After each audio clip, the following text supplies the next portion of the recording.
Welcome back to Maybe It's Me.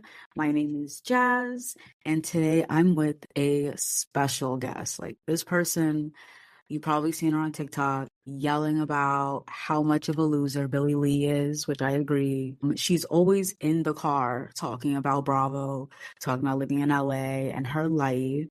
It is our baked Bravo bestie, Asha. How are you? Hi, I'm so good. I'm so excited to be here. Thank you so much for inviting me. I'm I, like so blessed. Dude, first off, I've been wanting to talk to you about Vanderpump Rules so long. Honestly, I really want to get into something that we talked about earlier. First off, pronounce your name for me just to make sure that I don't sound like a loser when I say your name. No, you said it correctly. It's pronounced Asha. Asha? Okay, great. Because I Yes. feel like you should just always pronounce things exactly how it's spelled first, just to be sure. Because, pronunciation, reading literacy, it's down in this country, so we got to promote it. There's a war on reading literacy. That's the problem. So Asha, I just want to say, you being a Giselle Bryan stan, I want to know, I just got to know, like, what was it? What was the moment and what was the season that sold Giselle to you, that you were like, nah, I'm gonna stick beside her? I've just always liked Giselle since season one. Like, I just think she's really funny. She's an OG. Like, I respect her in the same light that I respect Karen.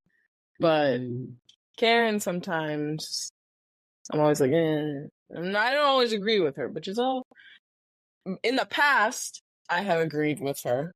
Lately, since like season 6 or so, it's been really, really hard to justify some of her actions or her words. But like since I've just been like riding with her since the beginning, like it's hard for me to You can stick beside her. understand.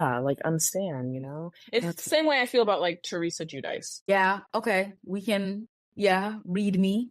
Read me. That's fair. Oh my God, are you watching Jersey this season? I need to watch the premiere. I still haven't watched it yet. To me, it's mid. It's not. It's literally just Teresa working. It's really Teresa and really the new seventh housewife that's replacing Joe Gorga, Fuda. Buddha? Yeah. Yeah, she's annoying. And like I saw like after the episode premiered that John like released like a press release. That's what I meant about the Real. seventh. Yeah, that's what I meant by the seventh housewife. Okay, right. Okay. Yeah, he wanna be part of the show so badly. Like, and I liked John Fuda his first season, but I don't know. I thought he was funny. I don't know. Like I liked. He was funny. This doesn't sound so problematic, but I liked him before the Ozempic, and that's my thing. Pre-Ozempic, John Fuda, I'll take it. That's my notification to post on TikTok. Speaking of which, I saw that you posted today about, not posted today, but you posted about content creation and being like a micro influencer. And so I wanted to ask you about like your start with TikTok. What made you like, what was it about that first one? Because I know you talked about in your video that you had 750,000 views within that 30-day span that you did. So can you talk to me about kind of that strategy and just kind of your beginnings as a micro influencer? Yeah, well, like I honestly didn't like start like gaining a lot of like more like engagement and followers until like I posted a TikTok about like how people should feel shame. So that's like one of my pinned posts, and that brought in a lot of people, and that was just really me talking from my car. But everything else I post about like Bravo, I've just been more consistent, and I think when I started my account in like 2022, I wasn't consistent at all. And then like back in like November, December, but even before that, I was wanting to do it full time, but I just wasn't able to be consistent. And so like after I had a sick situation in like February happen, I just not even not sick. I just had like a bad breakup that I was going through. Something that just like would take me out of like not thinking about that and like not hyper like focusing on it too much and like rotting and crying all the time. Even though like my TikToks are from bed and stuff like that, I feel like I'm rotting. But I'm like, okay, well, if I'm being productive and posting something and more so putting like the passion and like the rage I felt about that into like my TikToks and like the people we talk about on Bravo because they be making me hella mad. And I just like tapped into that. So really it was like kind of like I was like in a lot of pain essentially, but that just like kind of pushed me to be more consistent. And also I know it sounds like kind of dumb. Like I'm not trying to say like, oh yeah, like a man pushed me to do that. Like something hurting me. It's more so like I just didn't want to focus on something that was so negative in my life at that time. And also like TikTok and Bravo and everything, like they were making me happy. So I was just like, well, why don't I just like focus it on that? And just say what's real. And lately they've been catching me for my comments and like they're doing a little bit too much, they're acting a little bit too strict lately. But before I was like just going crazy with the engagement, like clapping back at people. So like I think that's what's fun too, is like I like to I know like how the algorithm works and it's like if your video starts getting like more than 1,000 views and 100 comments and stuff, I start like responding to all of that and then it just keeps boosting you up and showing your like pushing your video out. So I'll try to respond to like every comment and even though it's a lot, but it's fun. Like I like arguing with people. I like when You people see, agree. oh my God, see, that's me too. That's how I started. I think that's why, like, some of my, because one of the one of the TikToks that really took off was the one where I was talking about Mia and how she brought Gordon to the reunion and was on FaceTime with that man that tried to take Jeremiah from the home. Ink. Mia Gordon's gonna go down in the Hall of Fame for Housewives. She's a Hall of Fame housewife. You can't that right there, that's a good nomination right there. That solidified her. It did. Because they really wanted to get rid of her. Like a lot of fans were wanting to get rid of her in the first season, and I'm like, no, give her like another season. And then the other season, she kind of messed up because she was throwing drinks at Wendy and trying to like ice her out from the group. I don't leave Wendy, but like I didn't think that like she deserved that. And I was like, y'all on a trip. Like, why you can't just like leave Wendy in her room and then after you throw a drink on her. Yeah. But then she redeemed herself this season. I think she's more entertaining. I think Mia like kind of understands at this point. I think she's starting to understand the reality TV aspect of it. As someone who does like on a different level, I love Dr. Wendy because I love a Black woman with a PhD. Think she's like anyone who's a political commentator. Like I love what she does because as someone who's a journalist major, yes, love her, gonna stand beside her. As a housewife, it's so hard being a Dr. Wendy fan. Because this season, oh my God, I didn't even watch the first half of the season because I couldn't watch her go out that bad. She's a horrible liar. Horrible liar. Honestly, the only one who's worse than her is Mia. And the great thing about Mia is, with Mia, when she's lying, she's like, it's almost like you got me. You got me. No, it really is. The one time she was like, she lied about like something that Giselle said. Or like I think it was like something that Giselle said or Candace said or something like that. Wow. And they were like, no, like Giselle was like, I didn't say that. Yes, it was because she said that Giselle said something about Wendy. And Wendy confronted Giselle about it, and Giselle was like, I never said that. And then Mia said, that's how I interpret it. And then Wendy was like, what? That's not the same. You can't, like, I don't care what anybody say. Mia, slowly but surely, she's becoming a pillar. She's becoming a pillar in that Potomac community. I love her. That was too funny. So funny. All right. Yeah, she really does act like you got me. That's like funny. Bro, like she really is queen of the you got me because Mia will lie. I love Mia because her lies just don't be making sense. And like she just doesn't care. And I just I like it. I do. Okay, so since we're talking about lying, let's just get to Vanderpump Rules. Let's just let's just dive in, okay? So I have an icebreaker for you, okay? Mm-hmm. So I want you to name the top three Bravo celebrities you can't stand right now. They can be from Vanderpump, but regardless, I know one of them is in Vanderpump, so. I think like right now, like okay, let me think about this. I think like two of them right now are from Vanderpump, and one of them is from Summer House. Do you want me to guess? Yeah, you can guess. Okay, Brock Sandoval and no, you're a Lindsay stan. It's not Lindsay. Honestly, if it's not Carl, I'm gonna be shocked. So right now it's Lala, Sandoval, and Carl. What? Because this last episode of Summer House, right? Right. Oh, okay. I'll give you a choice. Which one do you want to talk about first? You want to talk about Vanderpump or you want to talk about Summer House? We can talk about Vanderpump. Okay. So I just have a few notes about this because my answer is gonna be Brock, Carl. Mm-hmm. It was really a toss-up it really was Sandoval until I watched Summer House this morning because Carl, I watched the after show too. Carl really upset me this episode. I have thoughts about him. But Vanderpump, before watching the finale, how did you feel about the season? I felt at times that it was like boring. Like it was hard for me to like honestly watch an episode. Like I'd be on my phone, but I'd still know what was going on. It was in the background, but I was like, when's Summer House coming on?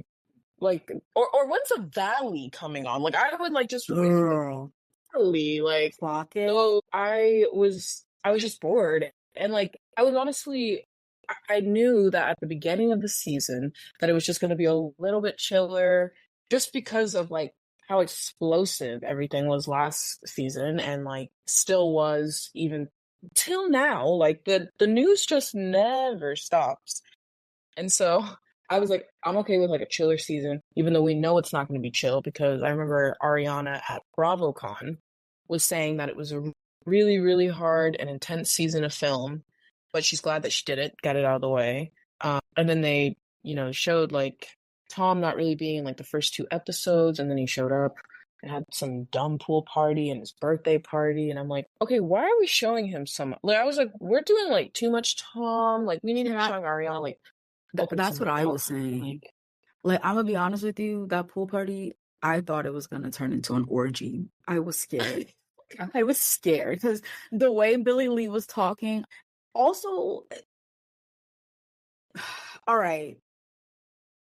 I feel like we saw Billy Lee at least 4 times this season. And honestly, that's including the finale. And it's 4 times too many. I can't even get over the fact, spoiler alert, that lady was there. I couldn't believe it. Asha, I saw that. And to be honest, you were one of the first people I thought of that I was like, you're not even going to believe who I just saw. How did she drove up there for that. She made that choice. It's like we're going to Kyle Chan's party to be on camera for this 5-second time of talking to Tom, and it's not even when Tom's like in a positive light. Like he's out here just bashing Ariana. Like you're the receiver of that. You're the receiver of him like saying all that. That's not cute. That's not cute. It's like everywhere. Like I didn't even know they were that close. I didn't. Right. How many times? I'm sorry. I'm never going to get over that. I can't believe she was on this show so much this season. I couldn't believe it. And don't get me wrong, like Billy Lee isn't even the person I dislike the most on this season. To me, like I think the weirdest side character is always going to be Joseph to me. Yeah, like she's okay. But did you see her live today? today. You didn't see it? Oh my God. Okay, so it's No, it's like 7 minute. She went back on live. It was a 7 minute video I saw on Twitter. It was a 7 minute video of her telling us why, like, Schwartz texted her like this whole thing about why he blocked her, and like says like, please, like, leave me alone, like, leave my girlfriend alone. Like, honestly, I felt kind of bad for her. Like, it was really mean. I'll never feel Just bad that for she's her. like, I feel bad from like, oh my God, that must suck to get like a message like that from a guy that you clearly are obsessed with. Basically he said that, like, he's like, what, the meanest thing that he said, and this is how you know that Tom Schwartz is fucking sick. I'm sorry, I don't mean to cuss. Um, he said that he's like, I don't understand why you like waste any like second of your life pining for a guy that doesn't want you. There it is. There it is. There it is. Okay. So this is why I can never feel bad for Schwartz. I can never feel bad for Joe, because Joe got exactly what she deserved. That's what you get for going up to Big Bear and acting like you didn't know that Sandoval and Rachel were doing the thing. And also, now, first off, I've already been a Katie Maloney stan. I've been a Katie stan. I'm always gonna stick by Katie. But this is Yeah. why I was always on Katie's side when Yeah. they were in an argument, because he literally showed us the last, 9 years he was on camera, how he dogged this lady out. Like, tricks on her, verbally abused her, said all these things about her. He like says he's so miserable with her. Then she divorces him, and now he's like, let's have one night stand where we sit in bed and eat snacks and don't say anything to each other. And it's like, dude, you literally had that every day for like 12 years. Yeah. And now you're gonna wake up, which I'm pretty sure he does. Like, I'm sure he lays up at night with his bugs when his dogs aren't there. And he's just thinking about how he had this whole life with Katie, and now he's got an ass tattoo, an ex-wife, and an apartment with plants. Right. That's all he got. I mean, at least, I don't know really what the girlfriend sees in him. I feel like I just don't know. Like, that's a big age difference too. She's like 24. So like that's crazy. But yeah, I don't know. But like I just think it's crazy that he sent her that message. But then I was seeing a lot of people were saying like, Tom's not that smart. Like, that was definitely his girlfriend. Yeah. And I'm like, damn, that's like, yeah, is you bothering the girlfriend too? Like, it just wouldn't surprise me if she was doing that. Texting the girlfriend as well, being like, hey, I love you. All that shit. It's $5 says they were definitely doing the robot noise during sex. But I just can't. I don't care what anyone says. Katie Maloney supremacy forever. This is a Katie Maloney stan account because Yeah, she deserves so much better. Schwartz, the blonde hair too. Like, nobody's letting you on top of them. Anyway, we're gonna just move on from that because I just can't. So out of just that whole show, just how did you feel about Sheena performing her song and her easily swayed by Sandoval, because all it takes is him buying something and she's like, this is the Tom I know. This is the Tom I miss. Girl, I don't get it. Like, he is not a good man. And like, he's proven this to you. Literally 2 episodes ago, he was out here calling you a mistress. And you reacted very strongly to that. And then you left, and you know who comforted you? Ariana. literally Ariana. But it's like, Ariana doesn't make time for me. Ariana's gonna cut me out of her life. Ariana doesn't understand how hard this is for me. Sheena, Sister, what are you talking about? like you're so dumb. Like, you just don't get it. Like, it's just flip-flopping. It's so sick. Like, I And was like, then this is supposed to be like your sister. literally, and then you're over here with Brock, who's like, I'm sorry, but I love Ariana. Where are your kids? Where are your kids? Where are your kids? Where are your kids? Where are your kids? He's asking the real question. Where are your kids? Where are your children? I'm actually about to post that TikTok after we get out here because I have one saved in the drafts where I'm just like, Brock is doing all this talking, but nobody's asking him where are the kids. Like, where are the children? let me tell you something. Brock really pissed me off because for him to be like, oh, I show my life on here, yada, yada, yada, you do? Who are you? You. No.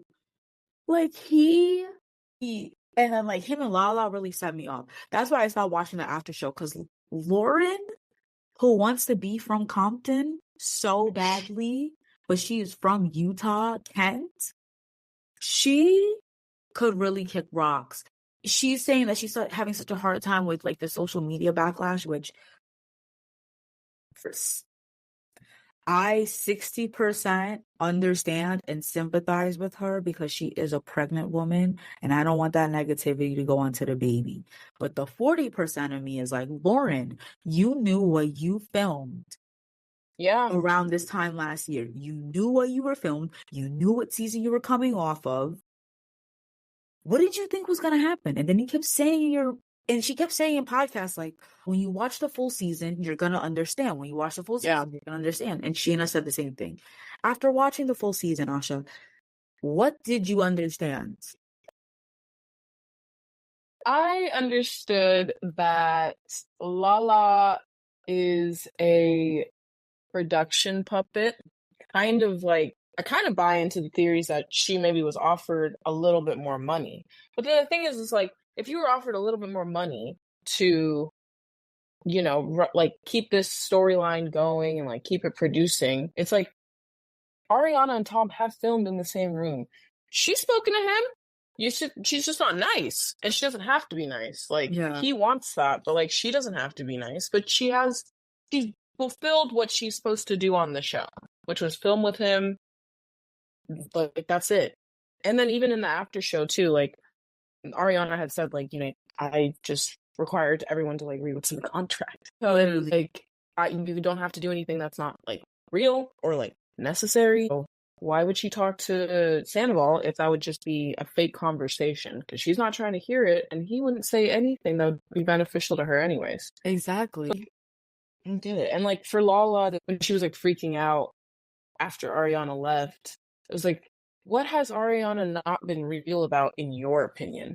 Like, we've seen Ariana talk about her dad's death, her body image, her like kind of a manipulative and abusive relationship from before Tom. She's, you know, talked about her bisexuality and all of this stuff. Like she talks about her depression and is very relatable in that sense. I can't relate to Lala. So Lala also left the show for like a season. Came back, didn't want to talk about her life, and we all knew what was going on because like they all exposed it. Kitty exposed her in season 5. But yeah, I don't get it. Like I don't get the double standard, the hypocrisy, and I don't understand how she thinks she's right. Like, she really thinks she's right. Like that's so nuts to me. I'm never gonna understand it. And it's like I said, like, it's hard because I was very much a Lala. Sheena turned it around for me last season. Now, don't get me wrong, season finale. When I saw Sheena show up, damn it. Of course, she was crying, cigarettes, found the way to make it about her, you know? And I was really happy because that meant her and Katie were gonna be on, like, Scandal brought all the girls together, which I loved. Yeah. But I knew Sheena was going to be the first one to crack. And then what really upset me was the fact that at BravoCon, we saw that ending of Sheena and Tom hugging. And everyone was like, Sheena, no! What are you doing? And then she's like, just wait. We're still waiting. Like, if we're waiting because if the reason that we were waiting is because you talked to Sandoval about maybe apologizing to Ariana about weaponizing her mental health, then that was nothing worth waiting for because she's not trying to hear it. So, like, exactly. There is you proving that you're not a good friend because I don't understand how many times Ariana has to tell you she doesn't want to speak to this guy. And then it's like, that setup, watching production This is why I like Tom coming up in between Sheena and Ariana. Why? That was showing me like everything I needed to know. Oh my, I just don't really know. I don't have any words left for Tom because that was just such a snarky thing for production to do. It felt very It planned. was. It felt very Yeah. planned. Oh my God, it was definitely you that was like, if I see Alex basket, yo, I need 5 minutes. That's all I need. Just 5. Just 5 because I really want someone to sit down with him and I really want someone to ask him like, what made you guys think this was gonna work? Did you guys like they read this so wrong? So wrong. I Wrong. can't. And honestly, I don't even really want to watch the reunion because Ariana didn't see the entire show. So it doesn't make sense for us to be watching a reunion where Ariana doesn't even know what's going on. Yeah, and like they're gonna watch like I guess another part of like the finale altogether.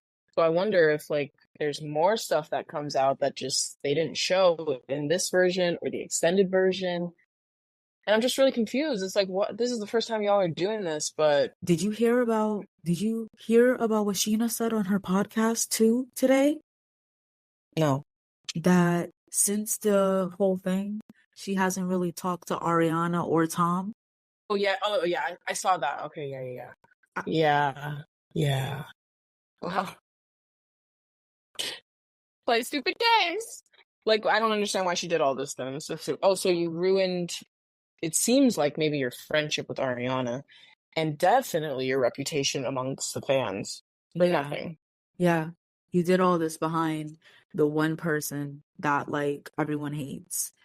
And you misread everything. I'm so glad Dan was there. I'm so glad Ariana got out of there. Mm-hmm. It makes me sick. And to be honest, after the reunions get posted, I will be listening to Lala's podcast because I want to hear what she has to say. I want to hear from her side. I'm going to literally listen to not Ariana, to Katie's podcast, Ariana's, and Sheena. So if I could get through Sheena's really quick before we go, because I want to move off Vanderpump, because you say you watched The Valley. How do you feel about Michelle? How do you feel about Michelle? She's scary.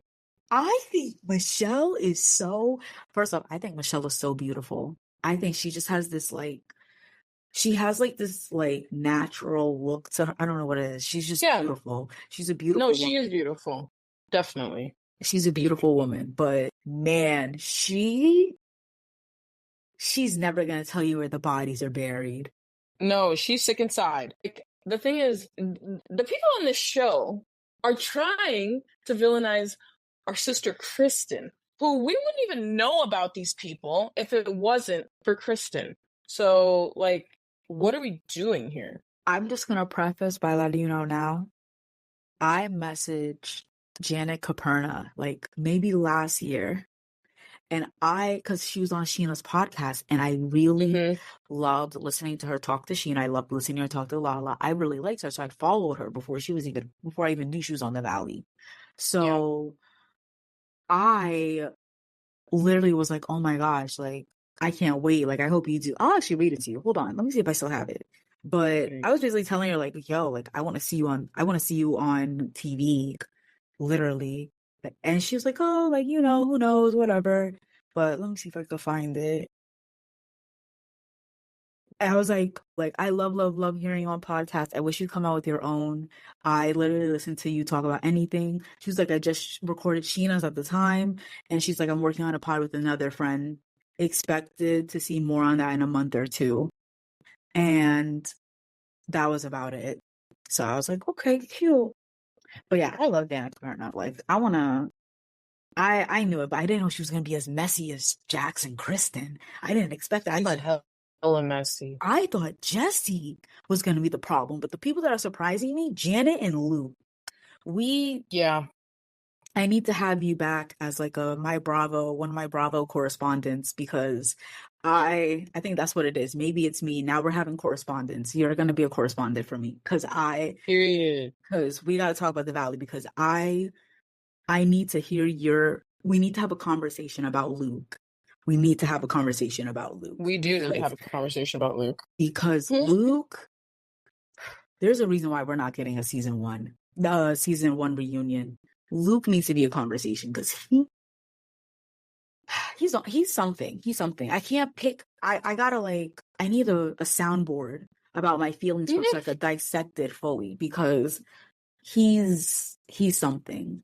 But yes, but oh my gosh, Asha, this was so fun. Thank you so much for coming on. Fun. We're definitely gonna do another episode of Summer House and the Valley, and we will be having a lot of fun. So you will be back again. Yes, I'm so excited. This has been so much gosh. fun. Thank you for having me. Of course, tell everybody where we could find you on Instagram, all the things. It's Asha said what with 3 T's on everything, IG, Twitter, but then on TikTok it's just with 1 T. So I know that's kind of complicated, but yeah, follow me on there. I'm unhinged online, so just beware. Be careful. No, just follow her because everything she's saying out loud and giving people the courage to just actually, I know you're saying that your whole thing is to bring back shame, but just your TikToks are so shameless that it's inspiring the people. Just go follow her. She's great. And that's another episode of Maybe It's Me. My name is Jazz, and I'll see you guys next time. Bye.